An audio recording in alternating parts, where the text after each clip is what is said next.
Welcome back to Budget in a Book. I'm so glad that you're here today and that you've decided to join us.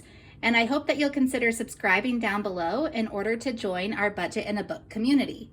Today, I'm going to share with you everything that we spent this week as a family of 7.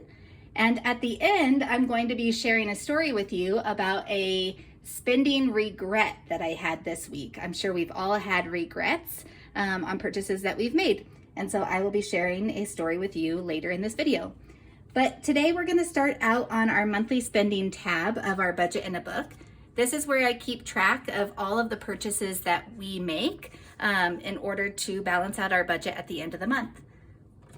So I'm going to start out with our first purchase this week. If you joined me yesterday, I actually did a grocery haul. We had a Kroger delivery, and so we spent $90 this week on grocery delivery. And that's actually a budget tip of mine. Our family budgets $900 a month for groceries. And typically I'll spend about half of that budget at Costco each month. So the first weekend of the month, I will go to Costco and stock up. And then the other weekends of the month, I will do a Kroger delivery. And even though you have to pay a small delivery fee, I have found that by ordering our groceries online and having them delivered to our house, it actually saves me substantial money because I'm able to keep track of our total as I'm putting items in the cart. And so then if I get towards the end and I'm ready to check out and I notice that I'm over budget, I can easily take items out of my cart before I process that order. So that's been a really great budget tip for us. Okay, we had a birthday this month, or this week, I should say. So we got a birthday gift for a family member, and that was $22. I have a purchase for Target. I went to Target yesterday. I'm going to take this out of my own fun money. I am a sucker for like fun notebooks and pens and different items like that. So I'm going to put that here. So that was out of my own fun money, and that was $23.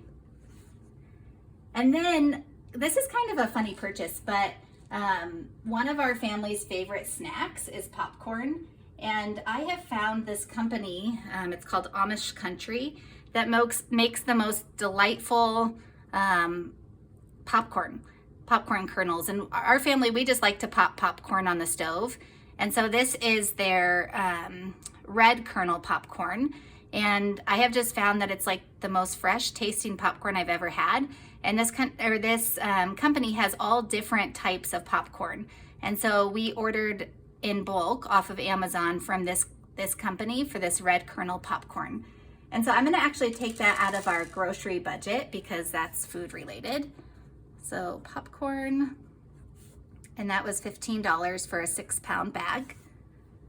Let's see, we also, another purchase we did on Amazon was for Band-Aids. So if you have young children, you know that Band-Aids help make every ouchie feel better. And we have found the best Band-Aids I've ever bought actually come in these fun little tins like this. The company name is Welly.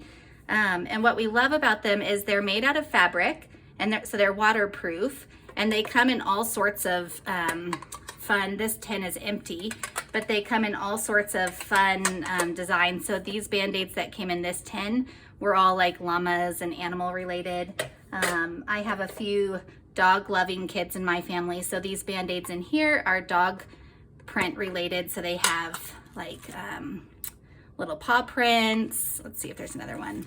This one has like little bones and balls. And so I've been ordering these Welly Band-Aids for a while, and I just realized that you can actually buy a replacement refill kit. So we have quite a few of these little tins like this that are empty.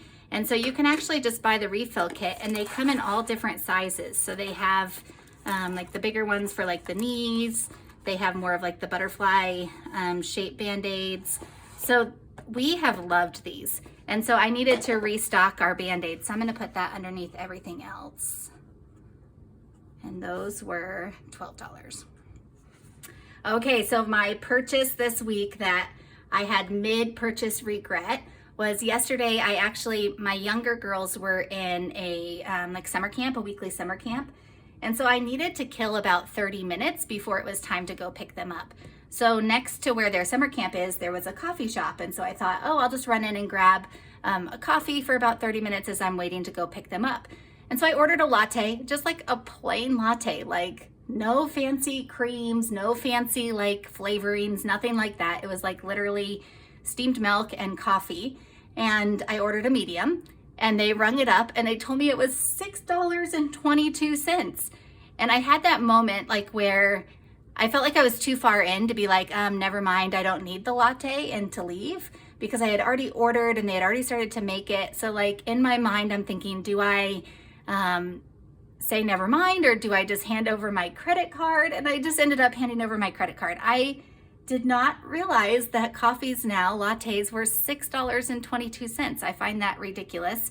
I remember when you used to be able to buy like an entire meal when you were out for about $7.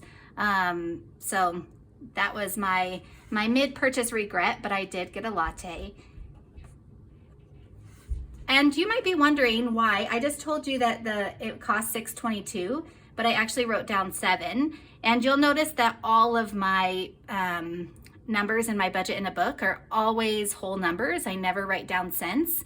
And this is actually one of my budget tips. We, as our family, we operate on a zero-based budget, which means that we allocate every dollar that comes into our household. We allocate that and give it a purpose through our budget, but we do not operate off of a zero-based checking account.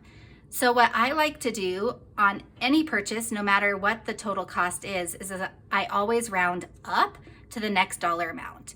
And I do that because I find that that helps put a little extra buffer into our checking account.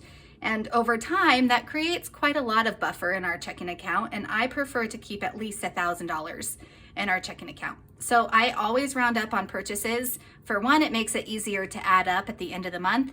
But the other reason is so that we can just naturally continue to create a little extra buffer in our checking account. So I really hope that you will consider joining our Budget in a Book community. I hope that this channel becomes a place where we can share tips and strategies, ways that we can all stay within our means and stay in our budgets. And my goal is that each week on my video, we can share a different budgeting tip. And I don't want that tip to always be my own, because I only have so many tips. I would love to learn from all of you. So if you have a great tip that you've used in your family in order to stay within your budget, please leave it in a comment down below. And each week I will select one of those budget tips and share it out for our whole Budget in a Book community. So thank you again for joining us, and I hope you have a wonderful day.